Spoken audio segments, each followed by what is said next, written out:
Okay, welcome back to Sports Weekly MN. I'm Duff, and with me is my brother and co-host Joe. Joe, how you guys doing this week? We're doing well. We're expecting a little snow starting tomorrow and Friday. That's fun. Yeah, hopefully we get, a snow day or two. That'd be great. It may start as freezing rain, changing into snow. We'll see. I don't really think we'll get a snow day tomorrow. I have more hopes for Friday. So Huh. see what happens. I saw the kids were out on your ice on the pond. Yeah, we've been doing some skating. Not last couple days. It was been too warm the last couple days. Mm-hmm. And then, of course, the next 2 days it'll be snowy, so we won't be out skating. Right.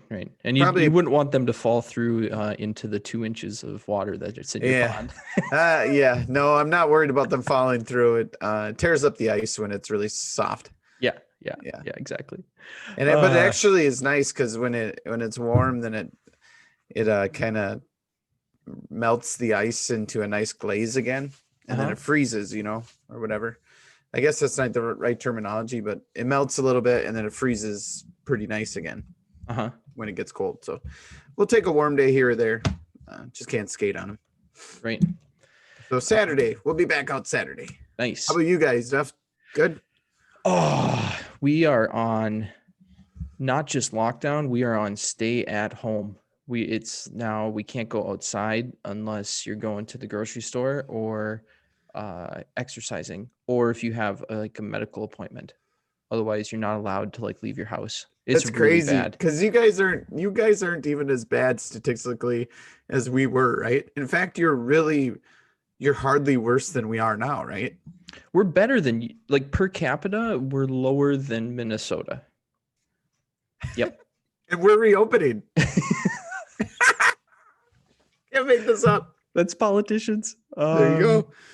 Anyway, well, I guess the entire province of Ontario, the intensive care units are basically full.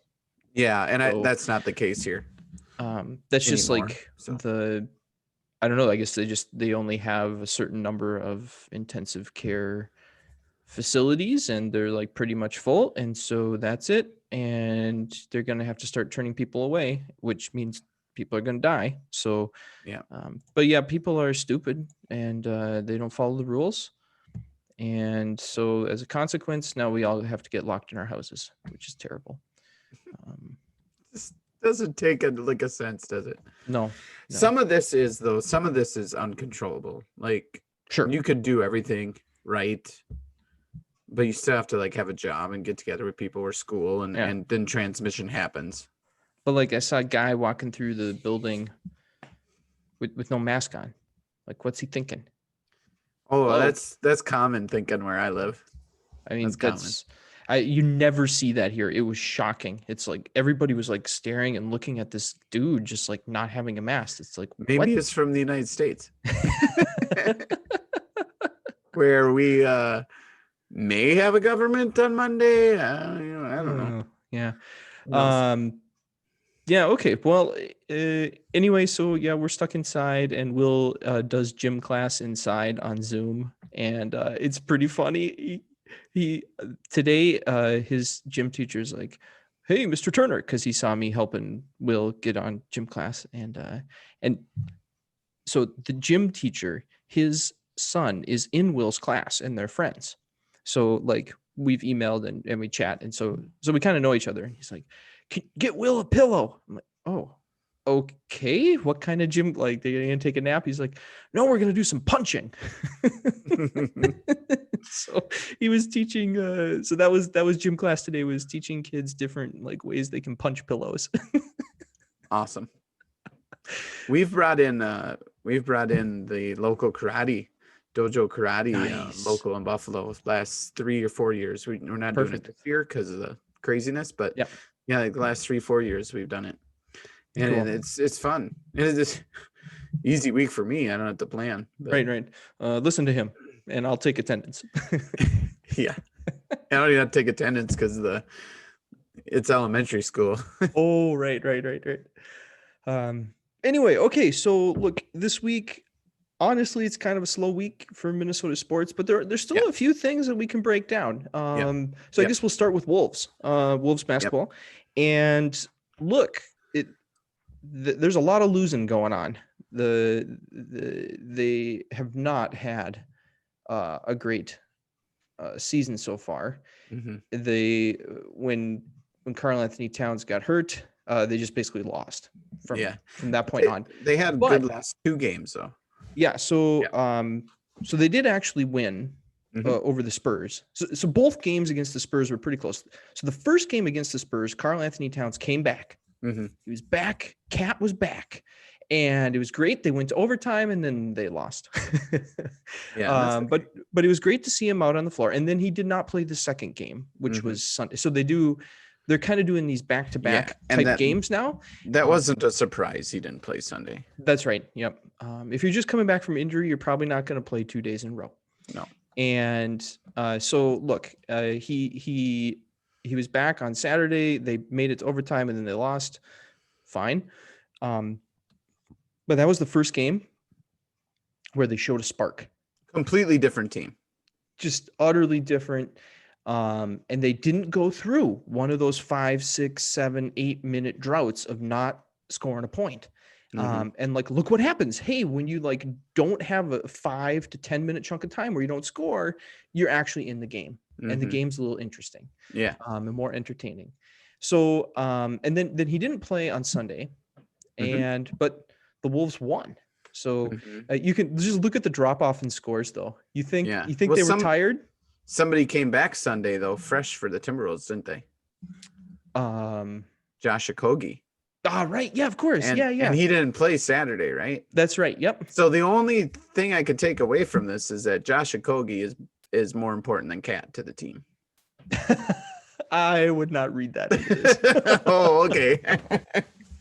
But it was good. It was good. Josh Okogie was back. He is a good player, a very good defender. He's okay on offense, but he's a very good defender. He likes to dribble off of his foot. Yeah, he does. Yeah, it's really irritating. You know who that reminds me of? Yes, Andrew Wiggins. And also before that, Mr. Wally Zerbiak. Oh yeah, but Wally loved to dribble off of his toes. But he could hit the 3-point shot. Well, yeah, but now everybody can. So. Yeah. But look, they actually won. And that was like a fun game. I mean, they won, so that's always more fun. But now like they were in it, the whole game. It was great. Yeah. And now they play Memphis, right? That's right, back to back. So tonight, Wednesday night, and then they have Thursday off, and then they play Friday again. And this is in Minnesota? Yes. Yeah. Okay. Yep. Yeah. So it's. Do we know if Cat's playing tonight? Oh, I don't know. We can we'll have to look it up here. Yeah. Yeah, there he is. Yeah. So the game started, and he's D'Angelo has all 5 points. yeah. Good, because he's looked engaged last 2 games too, right? Russell, he looks yes, he looks very much so, very much engaged, better. Yeah, and Beasley has been the only guy really playing.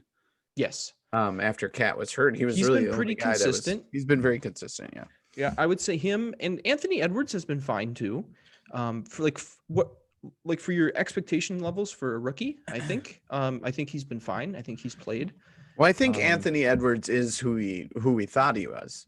An extremely great athlete who has all the skill in the world to be good in this league, but still needs a lot of coaching. Like I've saw a couple highlights. He totally missed moving down the baseline for a wide open 3, stood still, and then the Timberwolves turned the ball over because he's not where he should be. That's right. So that's going to happen, especially with a guy that's only 19. Let's be honest, 1 year of college, come on. He's not going to know the game like these guys. So they have to teach him. That's on the coaches. It's on the other players. That's also on Anthony Edwards. But it's going to take a little bit of time. The one thing you can't teach is that athleticism. Right. Oh, wow. Yep. So look, it's been fun to watch the Wolves the last couple of nights. They've actually been they've showed some hustle. They've shown some interest in playing the game, which is great. But they've dug themselves into a nice hole this season. They're at 3-7. They're at the bottom of the conference. So well, we need to have a top 3 pick in order to keep it right at the moment. Yeah, exactly. Yeah. So they're on track for a good pick. Good. Well, some other NBA news is James Harden was traded today.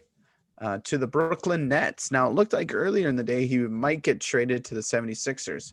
And this all comes from James Harden's comments about his teammates. And basically, in my mind, he's not really pushing his teammates. He's just pushing for a trade to get out of Houston. Okay. More so than anything against those guys that he was talking about. But I think that James Harden's plan worked, and he's been traded to the Brooklyn Nets.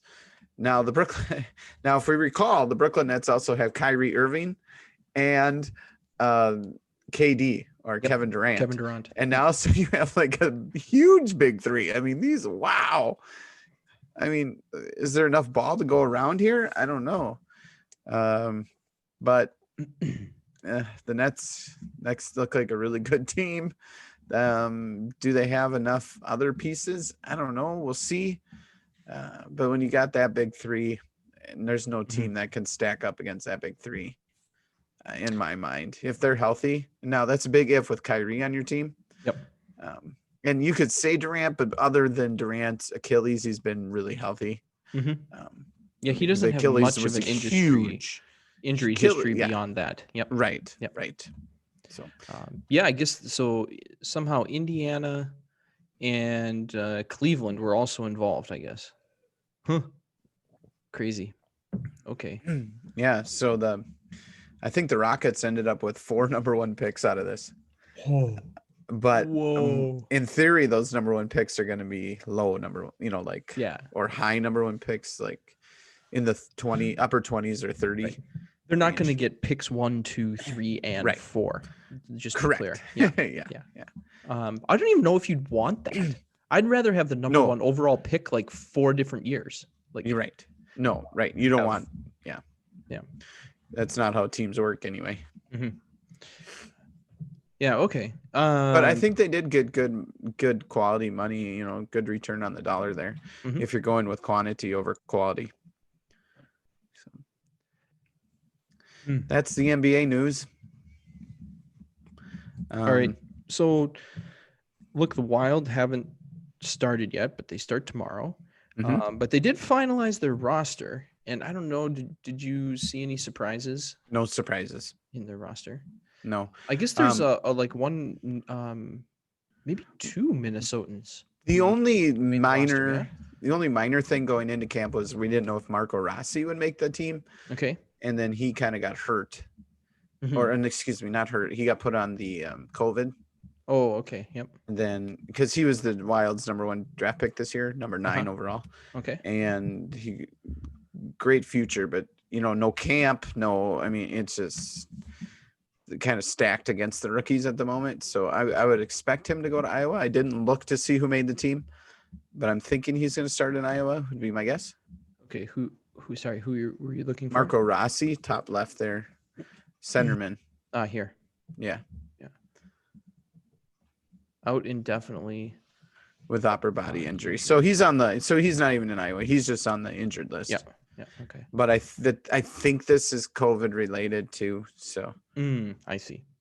Yeah, I guess upper body, that could be your chest and your lungs. Sure. Yeah, for sure. Yep. Yeah. Okay.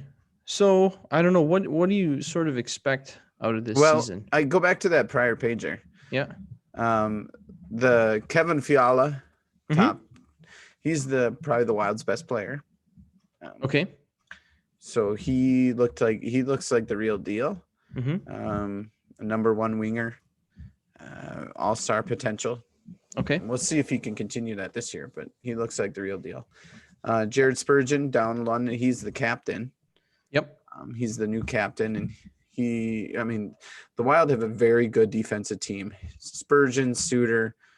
These are good players, really good players. You got Dumbo, who's more of an offensive defenseman, and then you have Jonas Brodin, who is definitely a defensive defenseman. Yeah. Brodin's a shutdown defender. Yep. So excellent defensive team, the Wild are, and now they have Cam Talbot, who is that's right. He's not going to be an all-star, but he's going to make the saves that should be made. He's probably not going to make spectacular saves. Okay. But he's solid in net, and he should get you if he's replacement level with the Wild's defensive system, they're looking at some good wins here. I think they're going to be on the cusp of the playoffs, if not in it. And Kaprizov. Yes.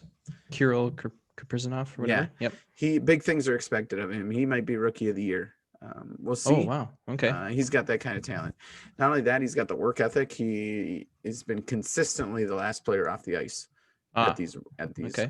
Workouts. So, and in their little mini 2-week camp they had. So sure.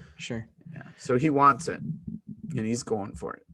And of course, now the Wild kind of bought out a year of his rookie year deal. So typically they get 2 rookie year, like low level years for money against the cap. Well, they had to buy one of those years out to get him to Europe. So basically they get 1 year with him, not counting against the cap very much. So next he's gonna get a new deal after this year. So he does have a lot to prove too. Okay. That mostly sounds, oh, that's bad for the Wild. Well, if he doesn't do much, then he's not going to get a lot of money. So he's out to prove something. I'm looking up here what the sort of over under is. This is from Sports Illustrated, and look, they put Minnesota sort of middle of the pack.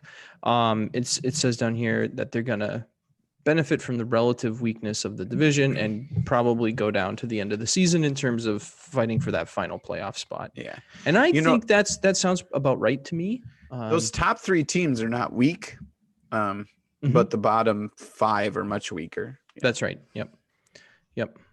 I think that the top 3, we sort of all expect them to make the playoffs and would be surprised if they did not. Absolutely. Yep. So, and then the Wild, like they said, kind of in the middle. Yeah. And that's about what I expect. Yeah. And let's see. So the season starts, I think, in Sacramento. Sorry, I keep saying Sacramento, but Los Angeles. And, yeah. They were telling us that these games would be earlier, but they're not. They're not. Well, this is 10 p.m. Eastern, so that's 9 p.m. That's normal. Central, and then this one's 8. Though San Jose Central. is up a little bit, yeah, a couple of them. Yeah. So, but there's still no YouTube TV FSN deal, so I still don't get to watch.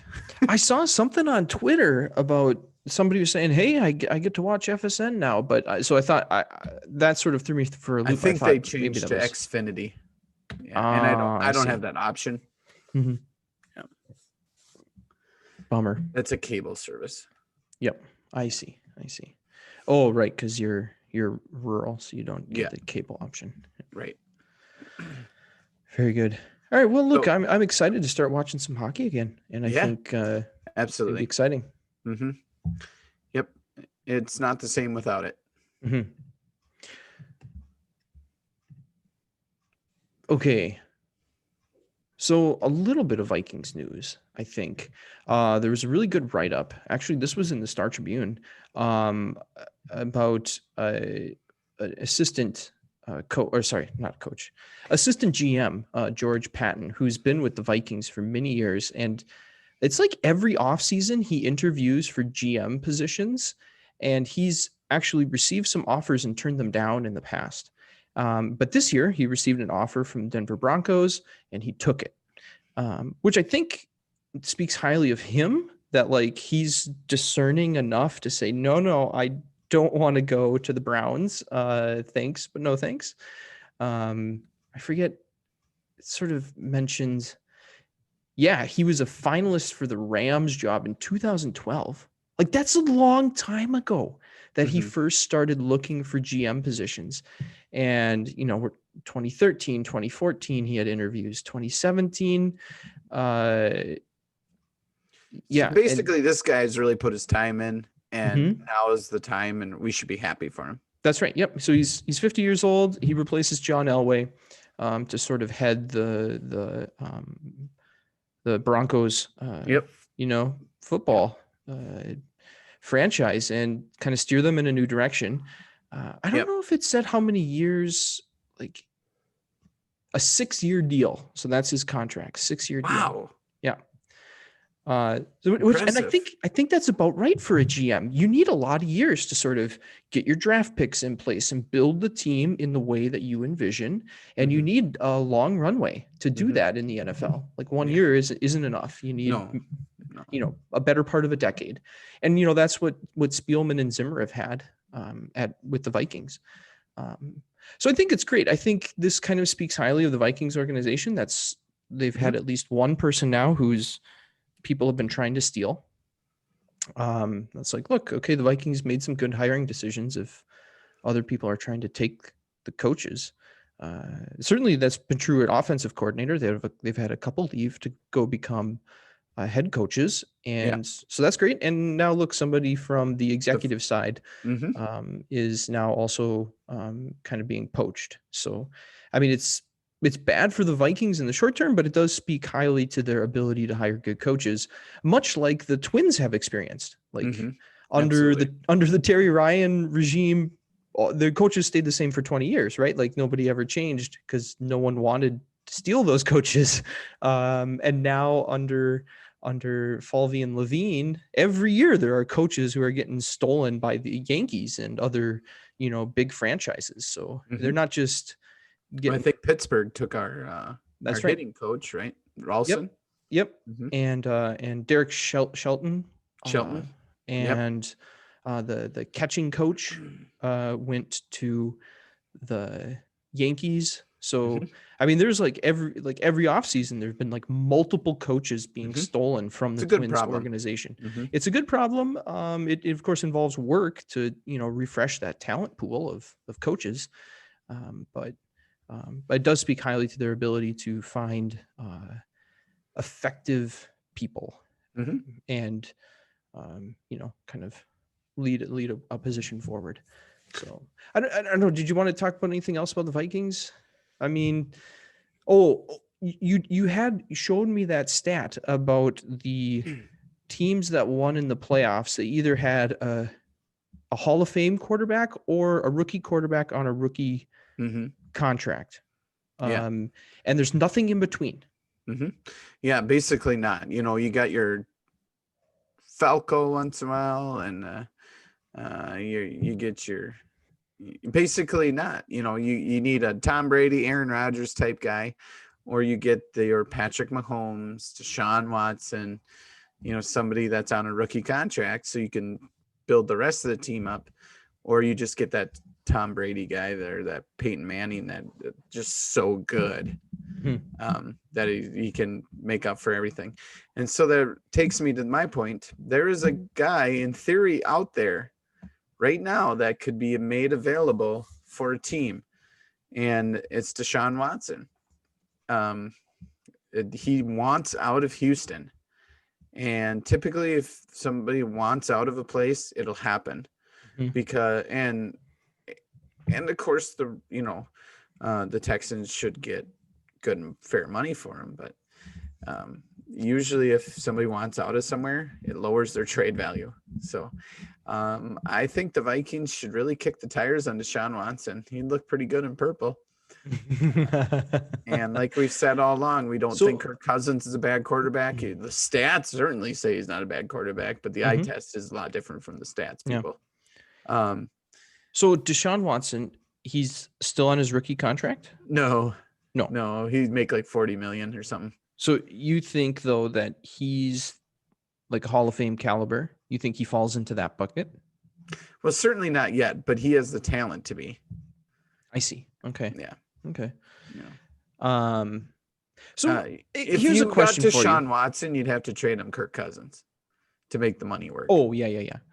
But so I actually have a question about. I was reading something, or maybe I was listening to a different football show, but they talked about how the salary cap, like what is it?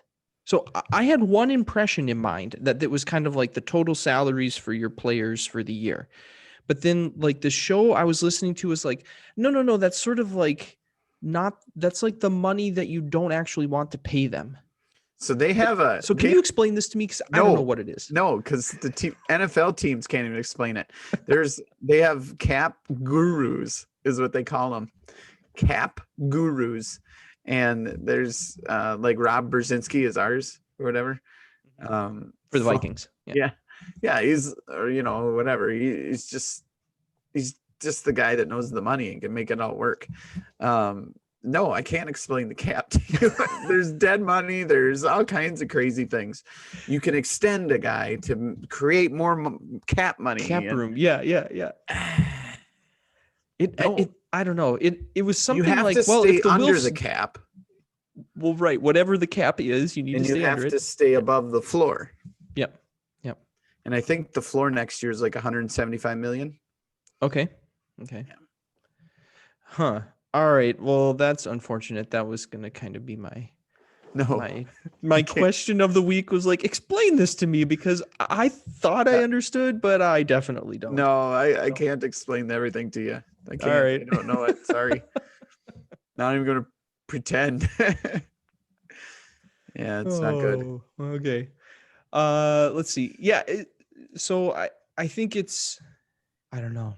The Vikings are going to be,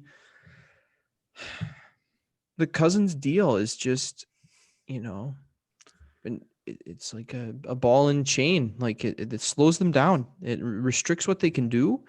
It prevents them from improving their team. And poof, I don't know. It's going to be hard times. I didn't think he should have been extended. I was mad when he was. It didn't make sense to me.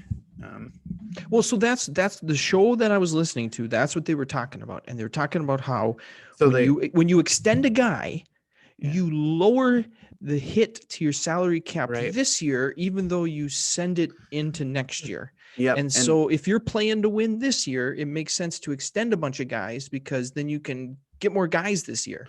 Well, they did get Nabakwe. Yeah, when they thought, I mean, they clearly needed Nabakwe, right? Mm-hmm. There's no pass rush. We saw that when they left. Nabakwe led the Vikings with 5 sacks this year. Remind me what a pass rush is, because I haven't seen that in over a year. Yeah, Nabakwe led the Vikings with 5 sacks this year, and he didn't even play half the games. So I mean, the guy was a good player. It wasn't like he was a bad player. Oh boy. And then we thought, the Vikings we're not in it anymore. So let's get a 3rd round pick for him. We gave Jacksonville a 2nd. Let's at least get a 3rd back. So yeah. When they did everything, it kind of made sense. But that's what they kind of extended Kirk Cousins for. They knew they needed a guy to get a pass rush, and they thought this team was going to be better this year. But I didn't even care. Mm-hmm. I did not want them to extend Kirk Cousins. Yeah, like heck with it. I'd rather lose. So would you? So here's a question: would you rather lose with Kirk Cousins, or would you rather lose with Christian Ponder type player?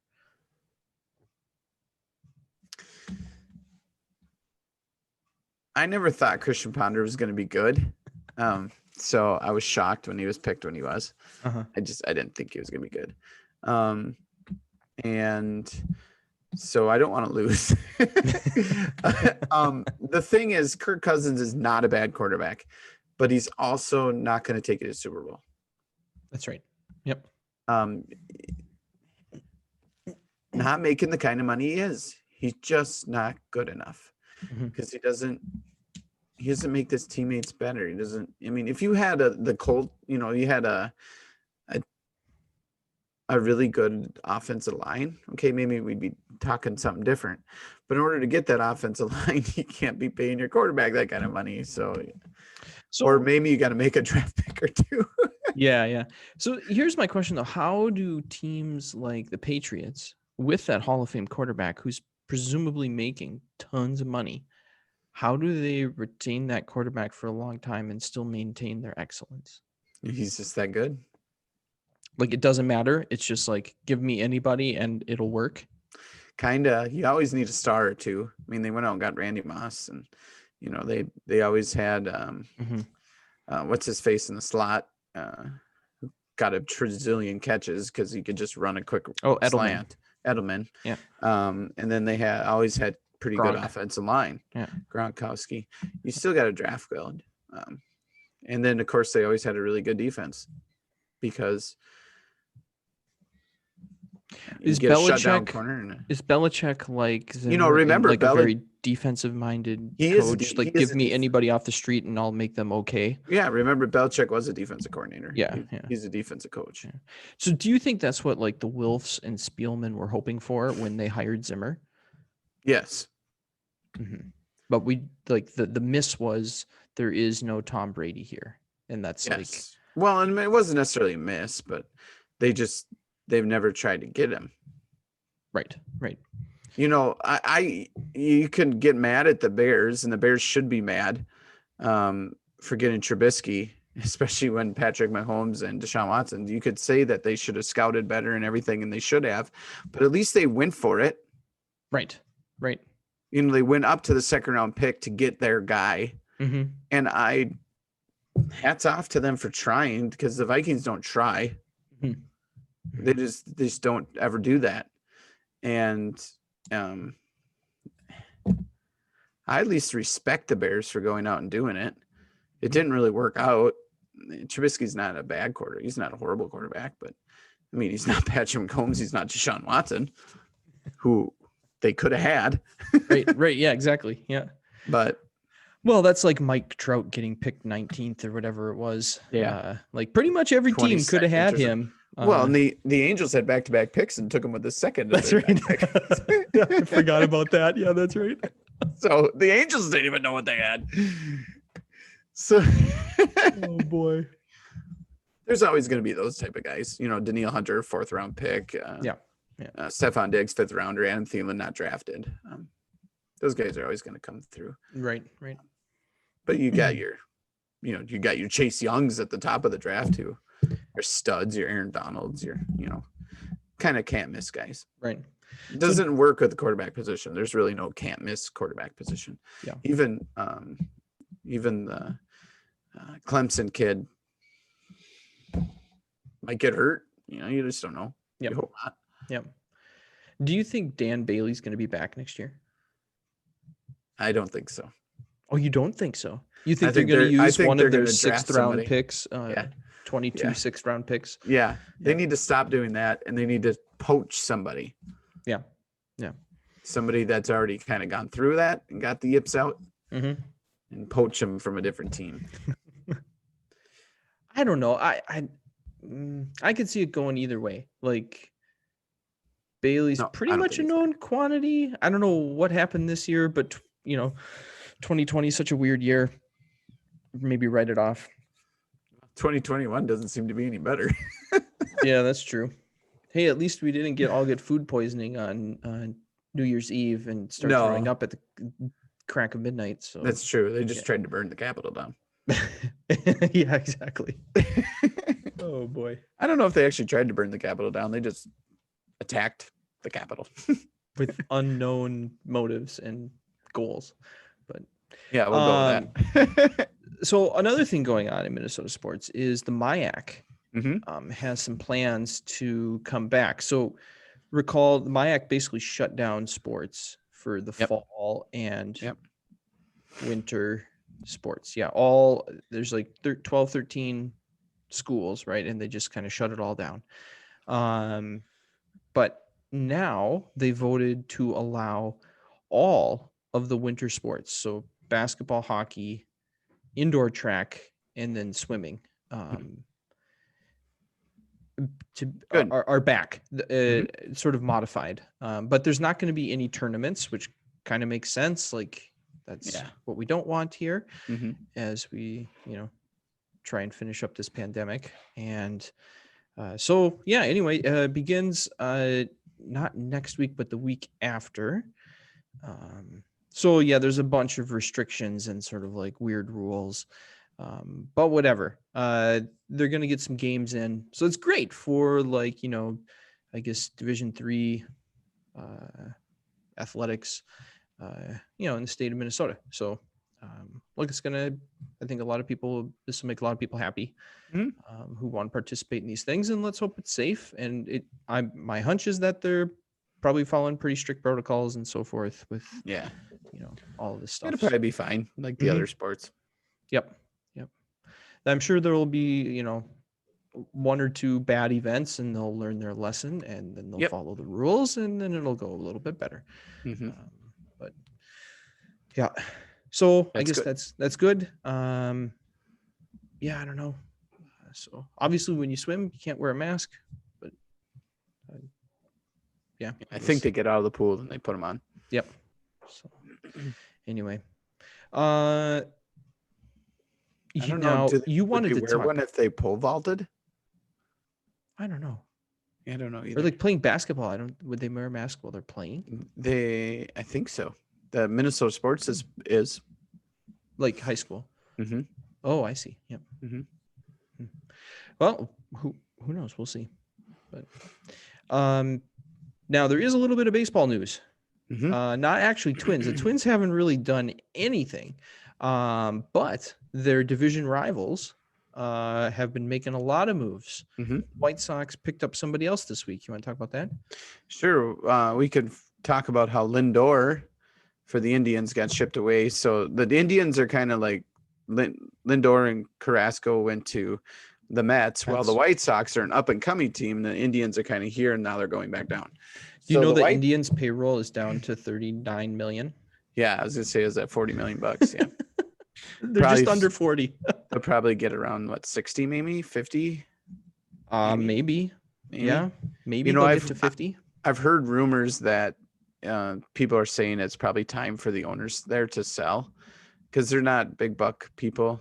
They bought in at the low end, and then they bought in like the 80s or something like this. Things are skyrocketed, and they don't have all the money to compete with it. Is what I've been hearing. It's like having a big house, but that's worth a lot of money and paid for, but you no longer have like any additional income, so you can't keep the lawn mowed, and when stuff breaks, you don't have money to fix it. That's kind of like my impression. So they would be much better off selling, cashing out, and letting a new ownership group or individual who can afford it. Yeah, it'll probably sell the team for over $1 billion. Oh yeah, I think. And if you're a majority owner, you're making over 50% of that probably. So that's right. Yeah, it's pretty. And these things, I'm sure, are all structured so the taxes and stuff like that is zero. Yeah, they know what they're doing. So yeah. Anyway, so the White Sox are the up and coming team. Really, it's a 2-team division now, I think. And they signed Liam Hendriks, 3 years, $54 million. Was that correct? I didn't actually see the contract. Yeah, it was a lot of money. Of course, Liam Hendriks used to pitch for the Twins, and basically as soon as he left, he became really good. He's a very good reliever, extremely good. A lot of people said he was probably the best reliever on the market. That might be true. He's definitely up there. I like Rosenthal too, but he's up there. So here it is. It's 39 over 3 years. So it's 13 million a year, which was pretty close to what people were predicting. But then it carries a club option for that 4th year, and that's what pushes it up to 54. So it's or a buyout. I don't know what the buyout is. It's probably $1 or $2 million buyout. Poor guy. So the idea is if he's struggling after 3 years, you do the buyout and you move on. So you're out total of probably 40 or 41 million. But if he's doing great on that 3rd year, then you have that team option to pick him up and carry him for that 4th year for a cost that at this point in time you deemed reasonable. So yeah, he's 31, and of course he's a former Twin. He came up in the Twins. And or did you just say that? Yep, I did. Yeah, and I guess he's just a crazy example of what happens when you get away from pitch to contact, and you encourage a guy to instead add muscle and add velocity, and look what can happen. Now let's hope his arm doesn't fall off. That's the devil. That's the deal you make with the devil when you play the velocity game. Is you burn your arm out really quickly, right? So you can. Yep. And Yeah, I don't know. So the White Sox, they also got picked up Lance Lynn. Was that last week? 2 weeks ago? Couple weeks, 3 weeks ago, maybe. Yeah. Yeah, they got a good team. They got a lot of up and coming stars too, which are probably their best players. You know, Luis Robert and Giolito, Giolito, Grandal, really good players. The right fielder and the first baseman. Names escaping me right now. Yep. Both really good. Tim Anderson. I mean, they're just stacked. Yep. Just a really good offensive team, a good pitching team. Their defense is okay. Luis Robert can sure go get him. Jose Abreu. Yeah, Jose Abreu. He can sure hit the long ball. Dallas Keuchel. I forgot they Dallas Keuchel. And they kind of play in a bandbox to right field. Mm-hmm. You know, it's really short to right field. That's right. So Nick they're gonna hit a lot Madrigal of is their home runs. second baseman. Like, yeah.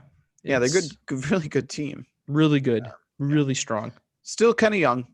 Mhm. And you know, adding a Lance Lynn, adding a Liam Hendriks helps with that young part. Those guys have been around, they know what's going on. And of course the White Sox, you know, were in the race last year, so they have some experience that way too. Mhm. I still think the Twins are not done here. If you get a Marcus Semien, you trade for, you know, Trevor Bauer, Baez, or, you know, you get a good shortstop here and you put Polanco as your utility man. Holy cow, that offense is ridiculous. You know, Keeler-off and you know, so the Twins could go two ways with Alex Kirilloff in left field.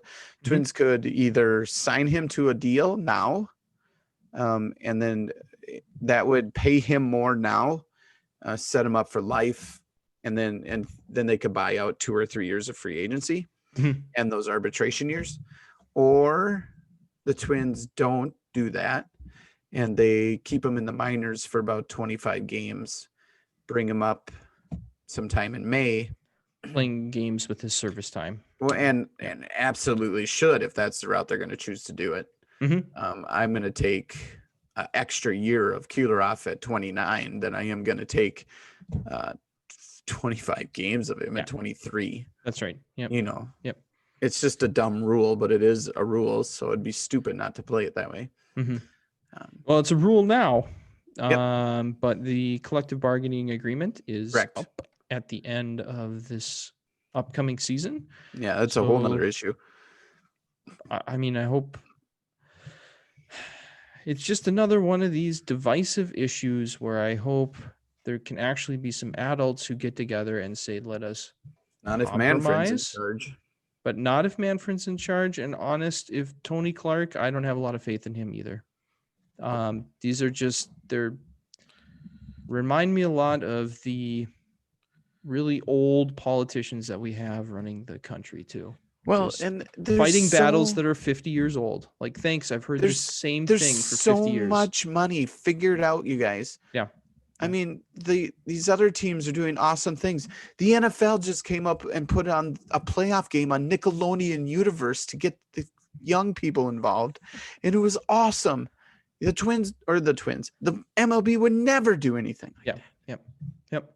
They wouldn't think of it, and if they did, they wouldn't do it. Come on. It's really old school mentality. Boy, I don't know. And the game is an amazing game. Let's not ruin it. Yep. Yeah. I mean, you know, they have all these old people making these decisions. Let's hope they actually. The one great thing about being old is you can hopefully remember things that have already occurred. Hopefully they remember the mid 90s and how nobody cared about baseball for 15 years after that strike. So let's hope they've learned their lesson. Well, it's about 5 years, but it took steroided players to bring it back. That's right. Yep. Anyway, that's for another day, that conversation. So I'm thinking the Twins are going to make some moves really quickly here. They're going to get a reliever. They're going to get a shortstop.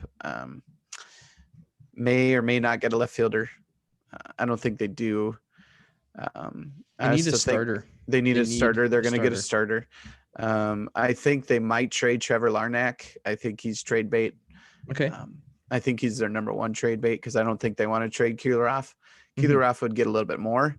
but I don't think they want to trade him. That bat is just juicy. Yeah. They don't want to get rid of that. I don't think they want to trade Trevor Larnach either, but they're trading from a position of strength here. That's right. Yep. If you can get a good starter back or something like that on a pretty affordable deal, I think that's what happens. That's right. They kind of have three guys that are sort of roughly similar profile, right? Like Rooker and Larnach and Keelerov. Well, Rooker doesn't bring the defense, but he brings the first. He's more power. Yeah. And so, I think, in my opinion, it makes sense to trade one of those guys at least. Get some starting pitching. Be nice to get some young starting pitching that can, like a Barrios of 5 years ago. That kind of Kenta Maeda. Count on luck.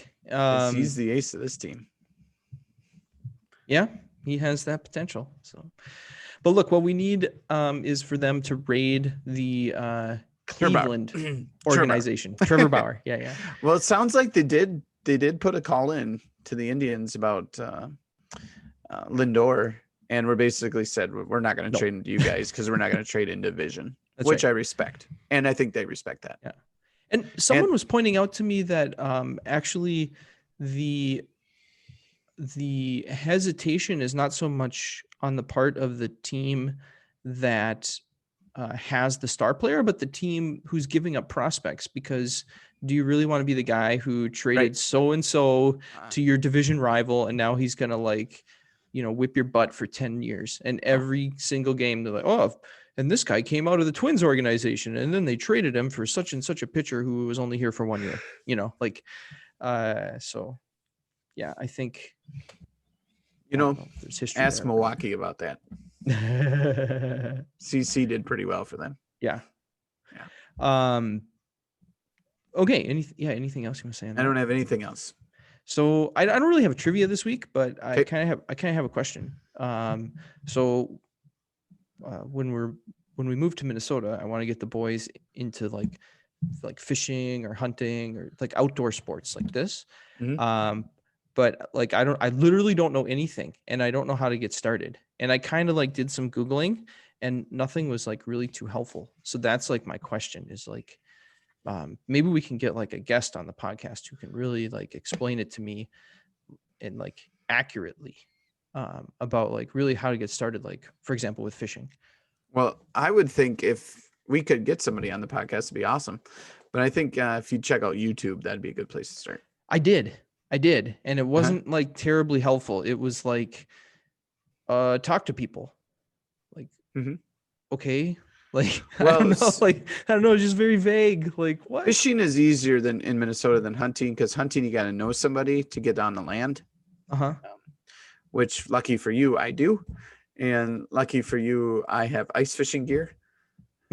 Right. So we can go ice fishing, and I can teach them how to ice fish. I do not have a boat. Of course, we can go off the dock. My brother-in-law has a boat. Well, there's a lake that we can walk to from our new house. Yeah. And that so you just got to get a couple of fishing poles. There's got to be a bait and tackle store, or go into a Joe, have you Mills Fleet Farm?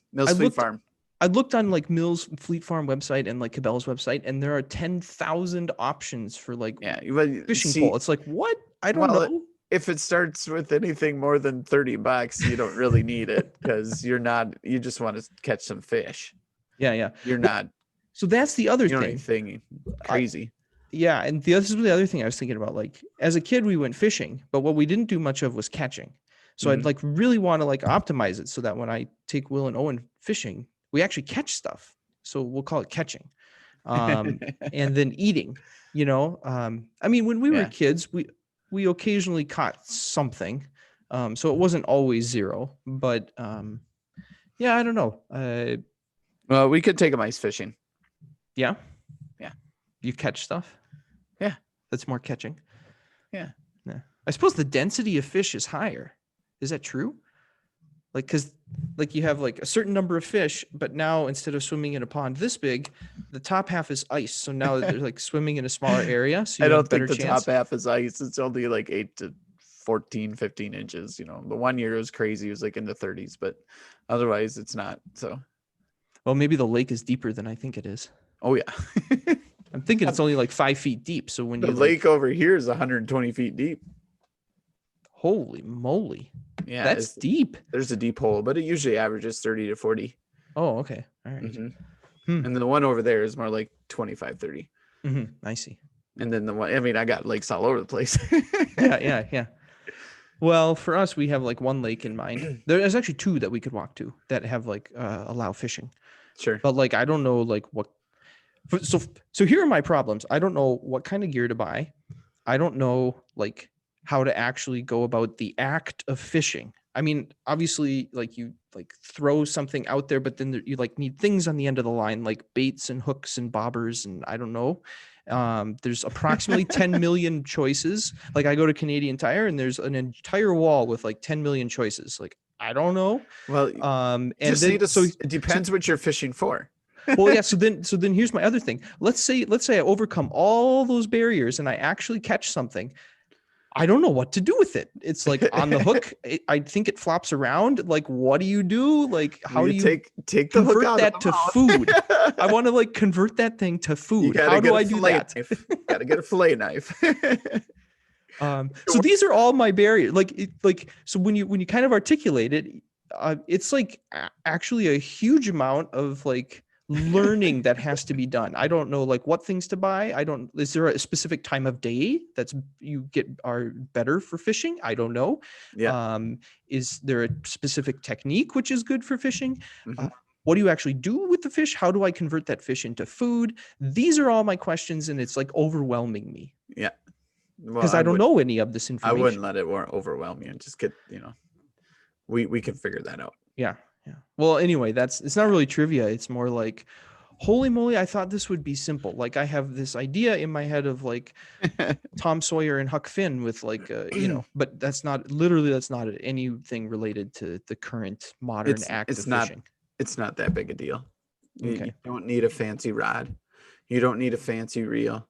You get a small hook because anything you catch offshore is going to be smaller. You're not going to go for your walleye or your northerns off the shore. You're going to get either a bass or you're going to get a perch or a crappie or a sunfish, so smaller fish. Bass can be bigger, but they're more in the reeds, so they're probably not up against a dock. So you're going to go after smaller fish. So now if you get a boat, then you can go after some of those other fish, but you need a boat for that, and you don't have a boat. I want a boat. that brings up all kinds of other things. And then you need a little bit of a weight on there and a bobber, and they just get a variety pack and kind of figure it out. You're going to figure some of that stuff out on your own. When the bobber is going down, that's when you set the hook. You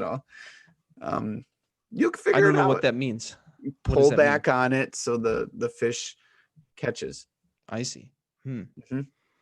All right. And ice fishing, if you have if you just go ice fishing, it's cheap.